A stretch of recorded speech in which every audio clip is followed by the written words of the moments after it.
In this one, we're going to be continuing our discussion of dependence, that is, models for data that are correlated rather than independent.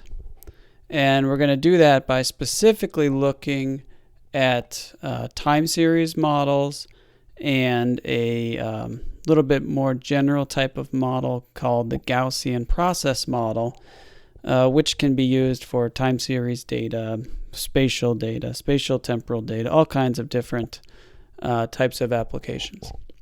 But let's start with time series models.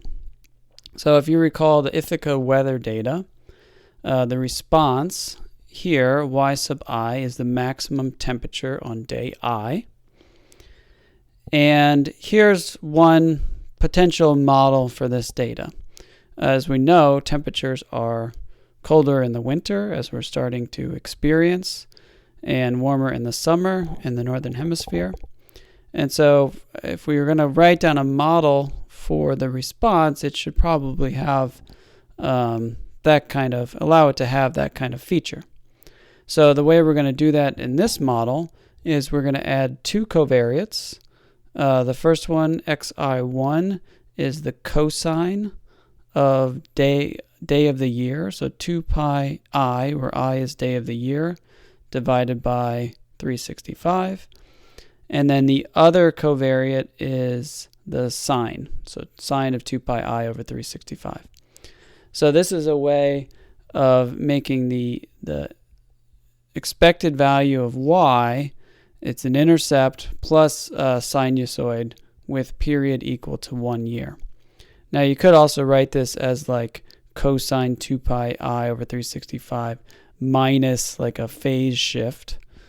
But it turns out that if you remember from trigonometry, the model of B1 times cosine x 2 pi I over 365 minus a phase shift is equivalent to writing it down as a linear combination of a cosine and sine. So I won't go through that derivation, but that you might remember from your trigonometry course. Now to complete this model, we add an error term, epsilon I, and in this model we're assuming that the errors are independent normal 0 sigma squared, just like most of the models we fit this semester up until the last module. So critique of this model is that it implies that the ith observation is independent, this is the sign for independent of random variables, of the one next to it, yi plus 1, or independent of yi minus 1. Now if you think about how weather works, this is probably not a great assumption. So even if you account for the fact that it's generally colder in the winter and generally warmer in the summer, there's still going to be some dependence between nearby observations. So if you watch the weather forecast, they'll sometimes talk about like a warm front or a cold front. And when you get a cold front that moves through your region, typically it's going to be cold for a couple of days at a time. Or if you get a heat wave that moves through the region, typically it's going to be warm or warmer than it's expected to be based on the annual cycle for several days at a time. So if you just look at this fake data set here, I've tried to draw in those kind of features. So here's a example where we got a heat wave in the middle of July and it was warmer than expected. The gray line is the expected temperature and the blue line is the actual temperature. It was warmer than expected for several days at a time, which is not a feature that's captured by this model. So this model says that if today it's warmer than average, then tomorrow it's no more or less likely to be warmer than average. Whereas with our experience with temperatures, if we know today was warmer than average and we had to guess whether tomorrow is going to be warmer than average or cooler than average, you would probably guess that it's going to be warmer than average tomorrow as well. So we'll look at a few time series models, and the idea behind these time series models, we're going to try to relax this assumption that all of the errors are independent of one another. and allow for dependence across time in a reasonable way. Let's jump into it with our first model. So this model is called the moving average model. Sometimes it's called the MA model. So you'll see this is kind of a standard model that you'll see if you take a time series course. So in this model, we're going to specify the epsilons, and we're going to have epsilon 0 up to epsilon n. And we're going to assume that these are random variables. They're all normals and they're independent, mean zero, variance sigma squared. Now the model for the response is capital YI. We're going to write this as we have the same specification for the expected value. So B0 plus B1 xi1 plus B2 xi2. And then we're going to do something different for the errors. So instead of just having mean part of the model plus epsilon I, we're going to add an additional term, rho epsilon I minus 1. So in the model for yi, we're including the ith error, epsilon I, but we're also including the previous error, epsilon I minus 1. And this is a device for creating dependence between the ith observation and the I minus 1 observation. We'll see when we go through the derivation that it also creates dependence between yi and yi plus 1. Okay, so if you analyze this model, it's not too much of a stretch to believe that if you take the vector of y's, y1 up to yn, that it has a multivariate normal distribution. It's just non-random stuff plus normal random variable, so it's not a stretch to think that this might be multivariate normal, and it is. So when we have a multivariate normal distribution, we have to look at two things. One is what is the mean vector, and the other is what is the covariance matrix. So let's do the mean vector first. This one is pretty easy. If you take the expected value of this expression, since the epsilon i's have expected value 0, they're going to drop out, and you're just left with b0 plus b1 xi1 plus b2 xi2. Now let's do, so remember the covariance matrix has the variances on the diagonal, and it has the covariances between every pair of observations on the off diagonal. So let's just look at the variances first. So if we take the variance of yi, this part is non-random, so it doesn't influence the variance. And so you're just going to get variance of rho epsilon I minus 1 plus epsilon I. Now these two things are independent, epsilon I minus 1 and epsilon I, by assumption here. So the variance of their sum is going to be the sum of the variances. So you're going to get variance of rho epsilon I minus 1 plus variance of epsilon I. You'll take the rho out, so you get a rho squared variance epsilon I minus 1 plus variance epsilon I. And that gives you this equation here. So rho squared, sigma squared is variance epsilon I minus 1 plus sigma squared is variance epsilon I. So this expression for the variance is rho squared plus 1 times sigma squared. Now if we look at the covariances, we're not going to look at every single pair. We're just going to do one of them and then argue why we know what the other ones are. So let's look at covariance of yi and yi minus 1. So this is going to be, you drop out the mean part. So it's just going to be expected value of this product. So this is the error part for yi. So it's rho epsilon I minus 1 plus epsilon I.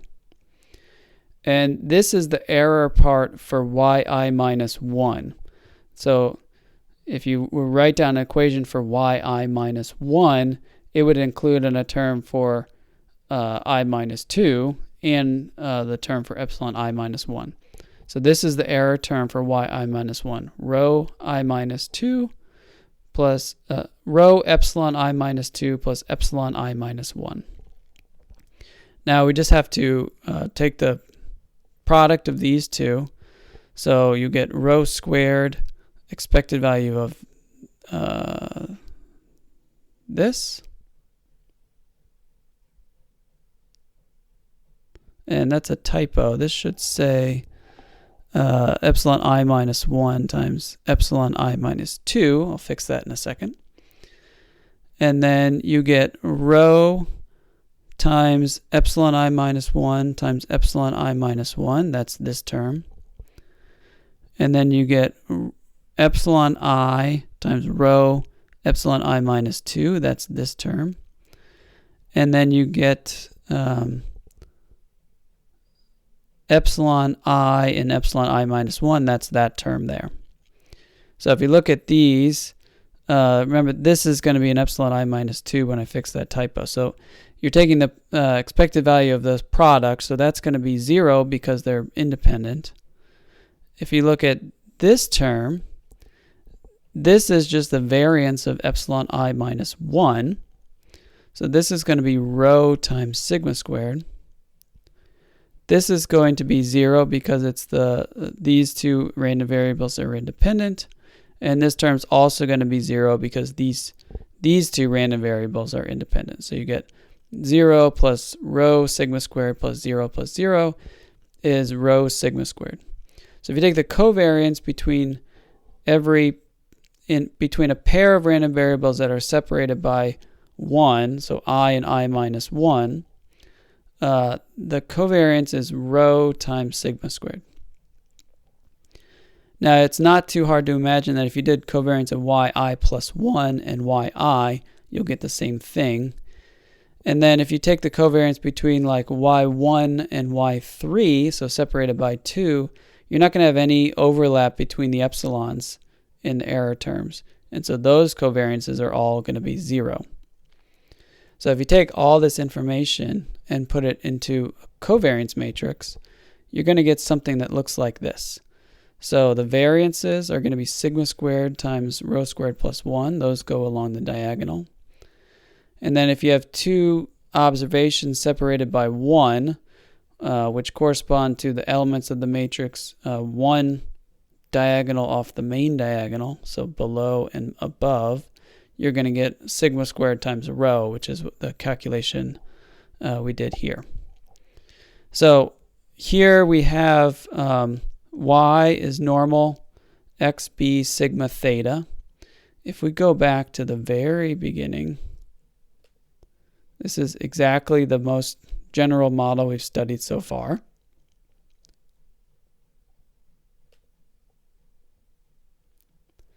And so we can use REML or maximum likelihood to estimate any parameters in the model. So to estimate the regression coefficients B and estimate any parameters that are used to define the covariance matrix, which in this case are sigma squared, which is the variance of those epsilon terms, and then rho, which tells us something about how closely related two nearby observations are. All right, now I've fixed that typo. This is now rightly, the first term here is rho squared epsilon I minus 1, epsilon I minus 2. And of course, if you take the expected value of that product, these two are independent, so you get 0 here. Now, this moving average model is one way to introduce dependence among your responses, but of course, it's not the only way. And it's probably not even the most common way. The most common simple way to do it is with something called an autoregressive model. All right, so this is the autoregressive model. We're having the same assumption about the expected value of the responses. So imagine that we're analyzing this time series data. This xi1's cosine, and this is the sine. Of course, you can add more terms if you like. And here is the specification of the autoregressive model. So this is a little bit different than you've seen, but let's do it here. So on the left side, I'm writing yi, so this is the model for the response, yi minus its expected value. is equal to rho, and rho is going to be a number between 0 and 1, times yi minus 1 minus its expected value, plus epsilon I. And the epsilon i's, as before, are independent, normal, 0, sigma squared. So if we think about what this equation says, it's that if I look at the difference between the ith response and what we expect it to be, that is going to be equal to some fraction of the difference between the previous response and its expected value, and then plus an error term. So we can think of this as the deviation between the ith response and its expected value. To get that deviation, we take the previous deviation and scale it down by rho. So imagine rho is like a half. And then we add random noise to it. So if we look up at our time series data, this is kind of how this will work. Suppose this is I right here, or July 1st right here. It's yi. Our model for yi is we take the previous yi minus 1, take its deviation between it and the expected value, so the deviation between the blue line and the gray line. We multiply that by some fraction, like a half, and then we add random error to it. So this is a very common model in time series analysis, maybe the most common. And basically, you're looking at deviations between the response and its expected value, and you're always sort of reverting or regressing back to the expected value. That's where this autoregressive name comes from, via this parameter rho. And then so you revert back to the expected value a little bit, so by some fraction, and then you add an error to it. So this is a little bit more complicated specification than the moving average model, but it turns out that this is also, if you take the collection of all of these, y1 to yn, this is also multivariate normal. We've already specified that this is the expected value, so we won't go through this derivation, which means that we can write the expected value, the vector y as xb, where this is our design matrix, and b is this vector of coefficients. And then we can work out what the covariances are. So let's do the variances first. If we look at the variance of yi, we can use this trick for calculating the variance. This is the definition of the variance, is just the expected value of the square of an observation minus its expected value. Now this is a convenient way to calculate it because that's exactly how the model is defined here in terms of this deviation. So if we do that, we can plug in, so that's the square of this is equal to the square of this. So we can plug in, take the square of this, we get rho squared times that deviation, plus rho times the product of this deviation and the epsilon, plus the epsilon squared.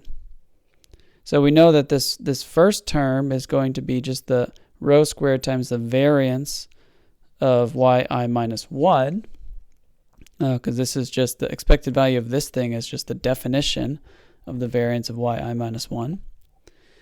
Expected value of this term is going to be 0. That's because these epsilons, the ith epsilon, is going to be independent of the I minus 1 deviation. So why is that true?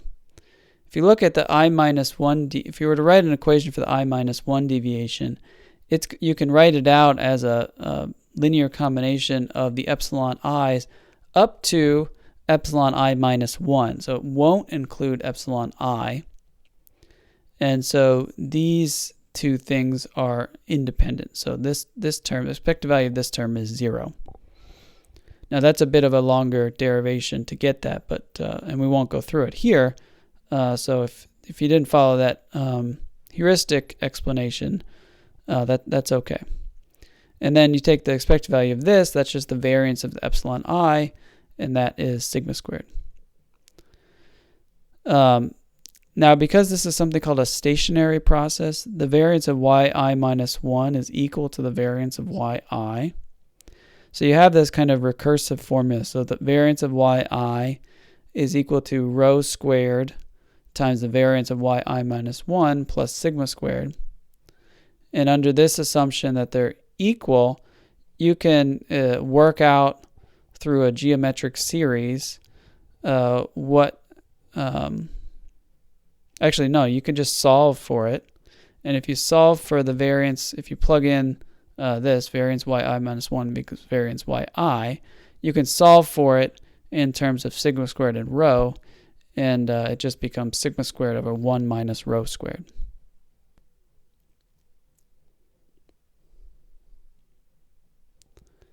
Now, to get the covariances, we have to look at one definition of the covariance of yi and yi minus 1 is we take the product of the expected value of this product. So yi minus its expected value times yi minus 1 times its expected value. Now we know we can write this deviation in terms of yi minus 1. So this is just the right-hand side of the model equation. And if we multiply these terms together, we're going to get two terms. So we're going to get rho times this thing squared because it's multiplied by this. And then we're going to get epsilon I times this. And we just argued before that the expected value of this product is going to be 0. So this becomes rho times this plus 0. This is just the variance of yi minus 1, which we worked out previously. So it's going to be rho times the variance, sigma squared over 1 minus rho squared. So that's the covariance between yi and yi minus 1. It turns out for this model, the covariances are not 0 beyond a lag of 1 or deviation of 1 in the time domain. And it turns out for this model, they decay exponentially. So the covariance between yi and yk is rho to the I minus k power in absolute value times the variance, sigma squared over 1 minus rho squared. We did the derivation for when I minus k equals 1. So if you take I minus 1, you get 1. And in that case, it's rho sigma squared over 1 minus rho squared. But it turned out the more general formula, including any lag, I minus k, is this exponential formula. That means we can write the ik entry of the covariance matrix like this. And then again, we'll use the best method for fitting these models is to do maximum likelihood or residual maximum likelihood to estimate all the parameters in the model. So that includes B0, B1, B2, and any parameters that define the covariance matrix, which is rho and sigma squared. But there is a trick for fitting the autoregressive model when the only term in the expected value is an intercept. So let's go through that trick here. So if we take the model, when there's just an intercept, it's this. So yi minus the intercept equals rho times yi minus 1 minus the intercept plus epsilon I. Now, if we solve for yi on the left-hand side, basically we just need to move b0 over here. We get yi equals 1 minus rho times b0 plus rho times yi minus 1 plus epsilon I.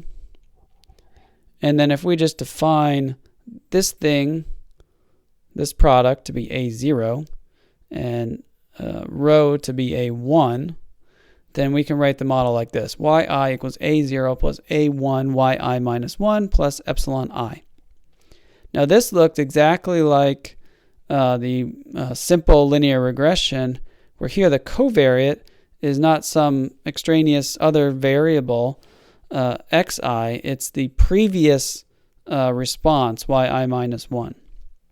So one trick for getting a estimate of the model parameters here when there's an intercept only is to create a data set where the first column is the response, so that's the same as before. And then the second column is the covariate, which in this case xi is the previous y. So the y's get repeated, but they're shifted by 1. So the first response is y1. Sorry, the first response is going to be y2 because you don't have a y0. And then the first covariate x1 is going to be, first response is y2, and then the first covariate is y1. And then second row would be y3 and y2. The third row would be y4 and y3, so on and so forth. And then you just do the regression of the first column, yi, on this covariate, which is the lagged response that we're calling xi. And then you get regression coefficients a0, a1 hat, and then you can just solve for b0 in row to get estimates of the autoregressive parameters. And you also get a sigma square that tells you the variance of this error term. So this offers a way to just use regular plain old regression to fit an autoregressive model. But this will only work when there's an intercept only. When there's other covariates in the model, it gets a little trickier, and you can kind of massage this method to get an estimate, but it's not quite so clean.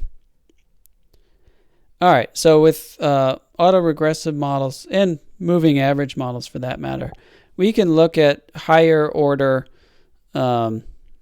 interaction between the responses and the previous, and look at even 2 back or 3 back observations. So model's the same as before. So here we're just doing it in terms of one covariate. And then this higher order autoregressive model, we're looking at the deviation between the ith observation and its expected value. Now this is going to be similar to before. So we have here, I'm calling this row 1 times the deviation between the previous observation and its expected value. But I'm adding an additional term to say that this ith deviation depends not only on the I minus 1 deviation, but the I minus 2 deviation as well. And we get a different coefficient on the I minus 2 deviation. And then we still have this error term here. So this is called the autoregressive model of order 2. And this is often shortened to AR2. I'm not writing it down here, but you can do the exact same thing for the moving average model. You can have an MA2. And for both of these models, you can have an model that depends on M lags, where M is bigger than 1 or 2. So this is the general ARM model, where the ith deviation depends on a linear combination of the I minus j deviations, where j goes from 1 up to m. And then, of course, you always have this additional error term at the end. So for your exercises this week, I'm going to have you look at the daily temperature data and fit some autoregressive models with intercept only, and look at these coefficients and try to figure out how to interpret them.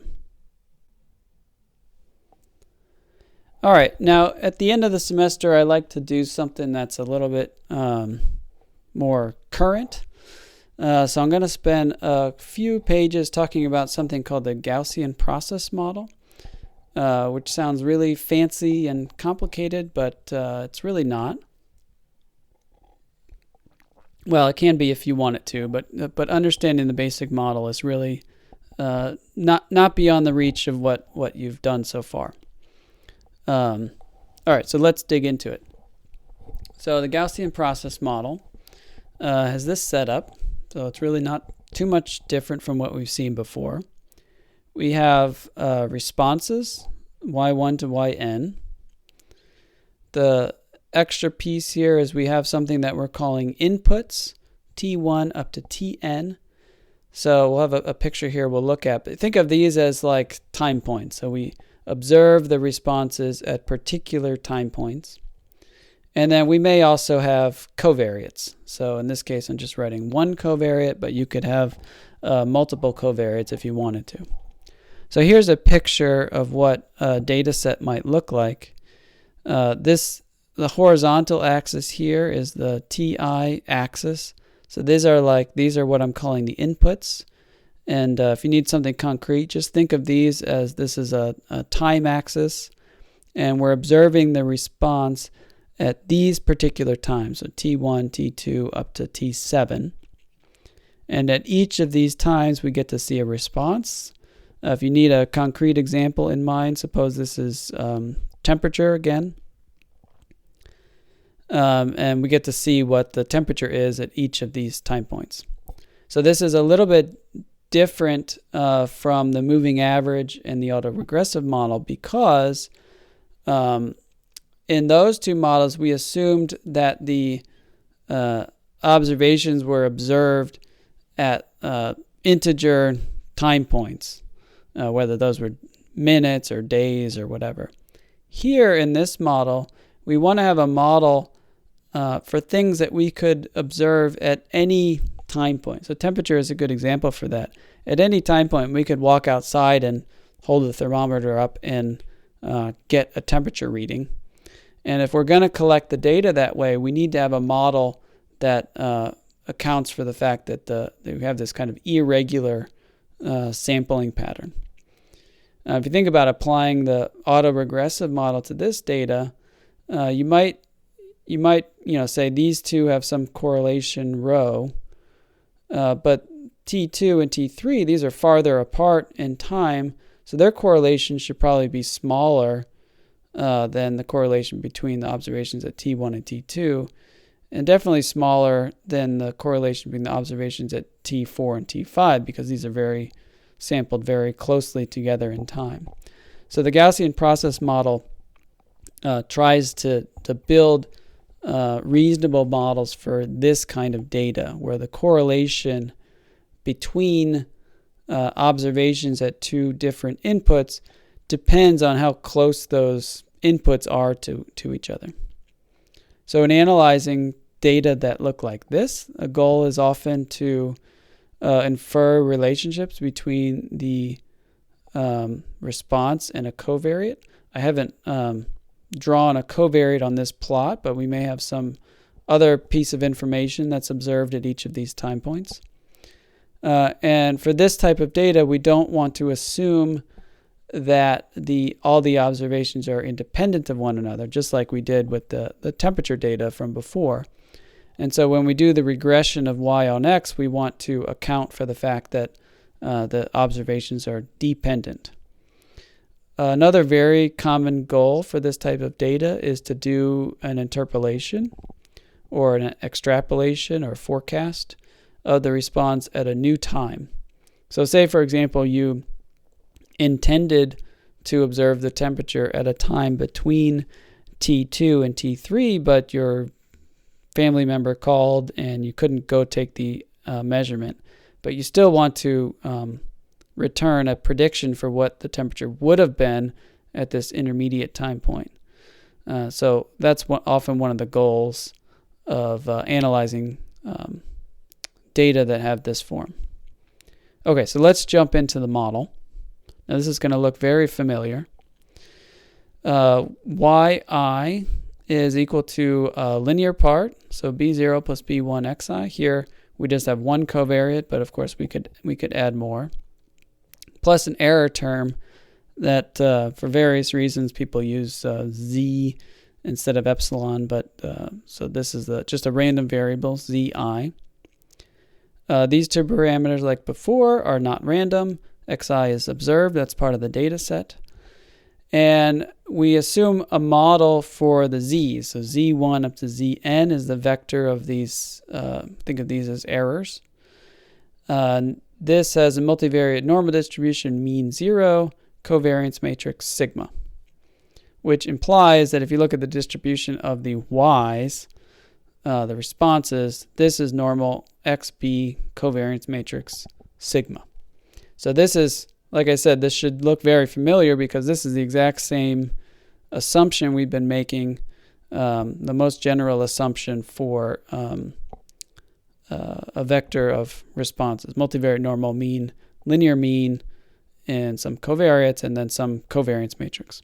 So like I said, nothing new here. You've seen this before. The new part here with this Gaussian process model is how we get this covariance matrix sigma.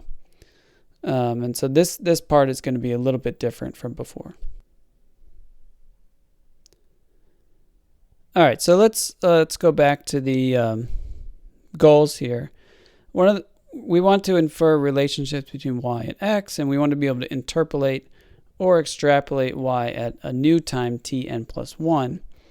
And what's kind of distinct about this Gaussian process model is that the inputs can be at an arbitrary set of locations. They don't have to be necessarily on integers in this input domain. So we need to have a model for observations at an arbitrary set of locations.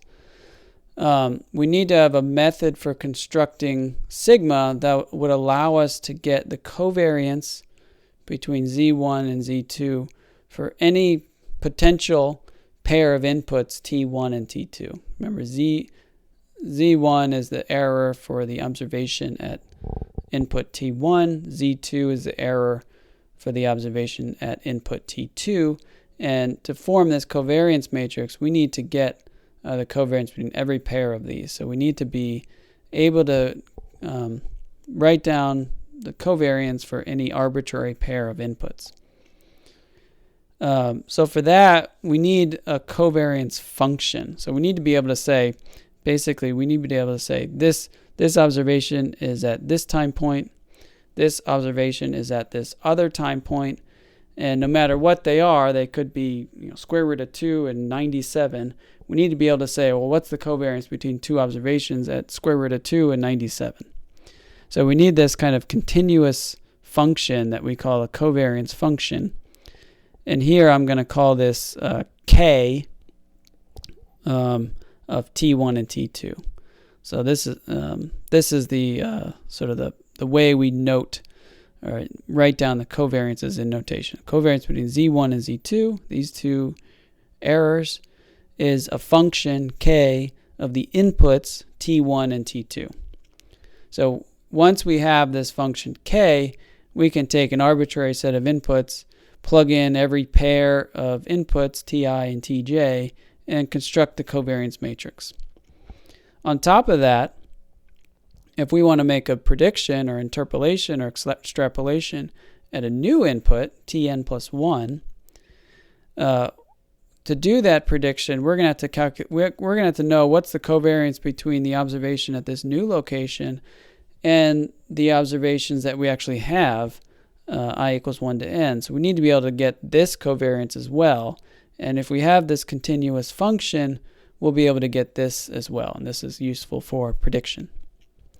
Now the trick here, though, or I guess I should say the catch here, though, is that we can't just pick any old function k. It has to satisfy certain properties. And the property itself is called the positive definiteness criterion. All that means, we're not going to get into what that means.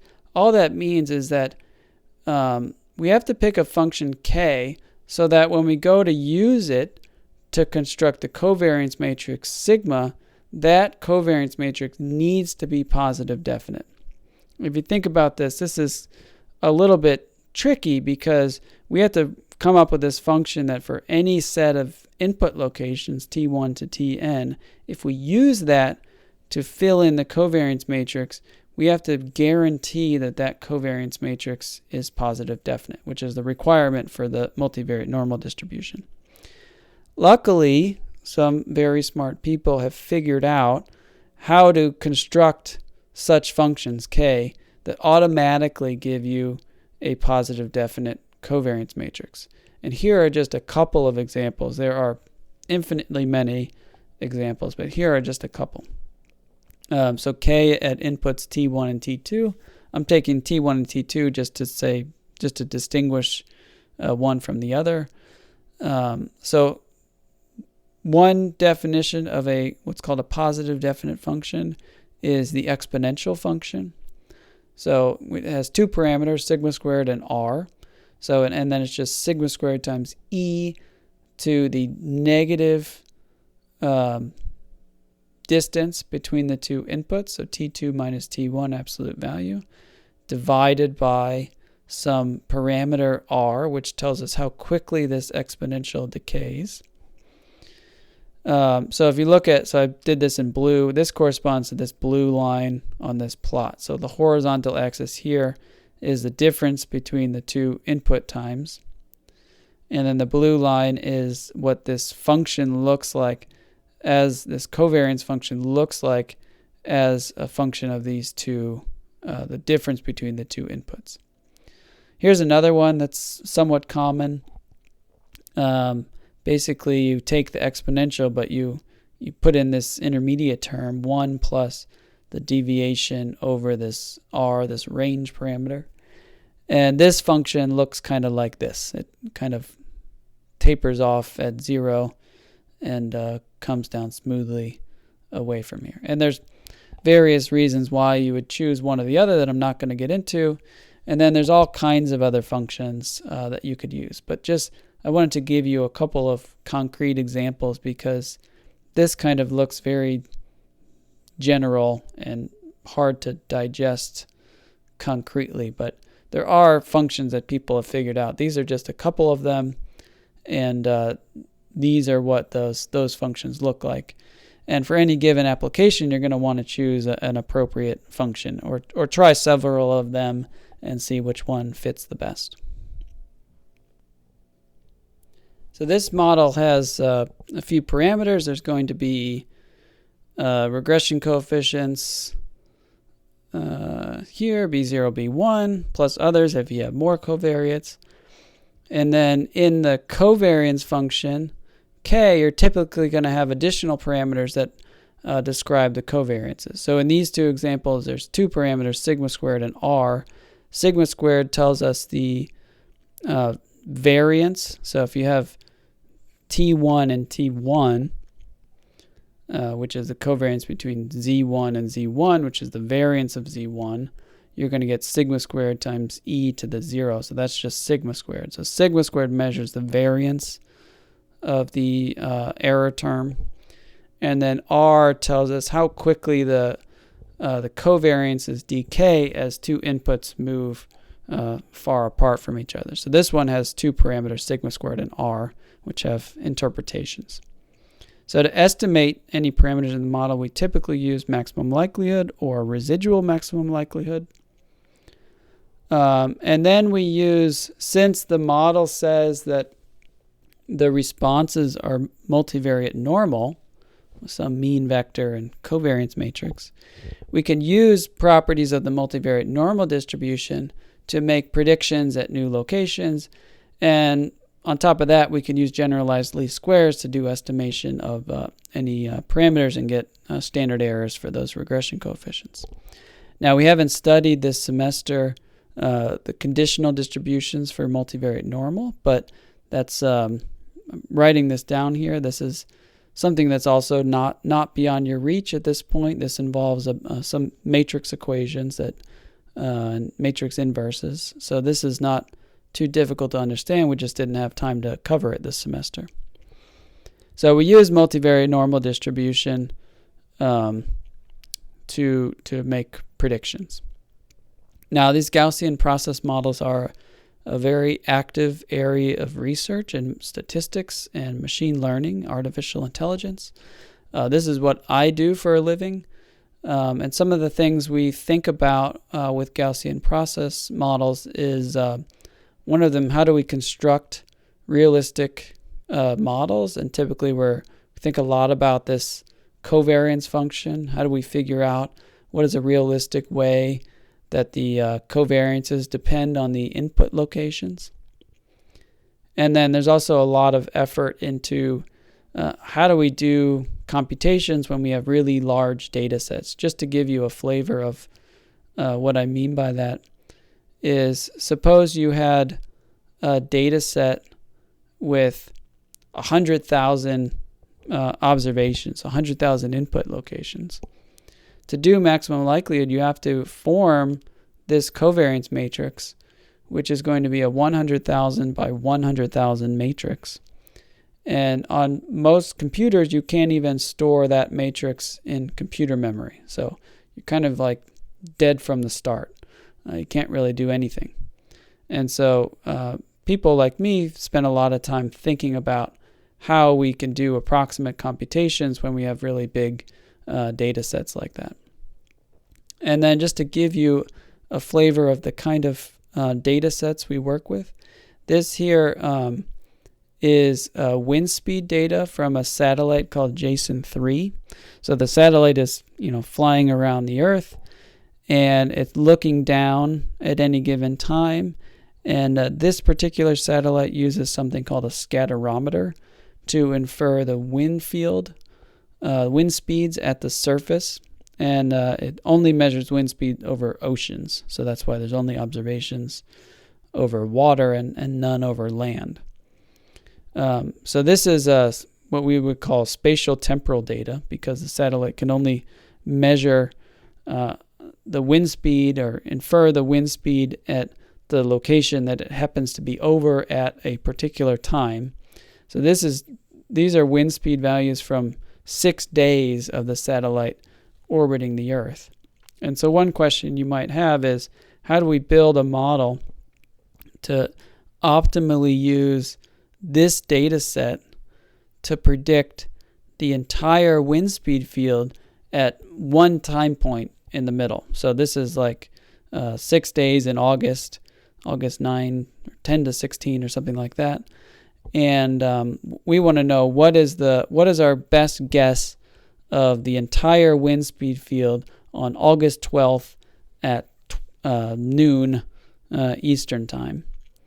And that's and you can do that. You can fit a model to the data and make those predictions with a Gaussian process model. And this is exactly what that prediction is. So we're using this data to come up with predictions of the entire wind speed field at a particular time point in the middle of the time domain on which the data were observed. And then you can do all kinds of interesting, fancy things. You can get prediction variances from the model for all of these predictions. Some of them are going to be more, you expect them to be more accurate than others. So if the satellite was right here at noon on August 12th, when you're trying to make these predictions, your uncertainty about the wind speed at this particular location is going to be smaller than your uncertainty at a location that the satellite hasn't visited for a day or so. So you can do all kinds of interesting things, and one of the nice things about these models is that you can get uncertainties and variances for the predictions. Okay, well, that is linear models with matrices. I hope you've enjoyed the course in this online format, and I look forward to meeting some of you in person at some point when all this is over. Feel free to stop by my office and say hello.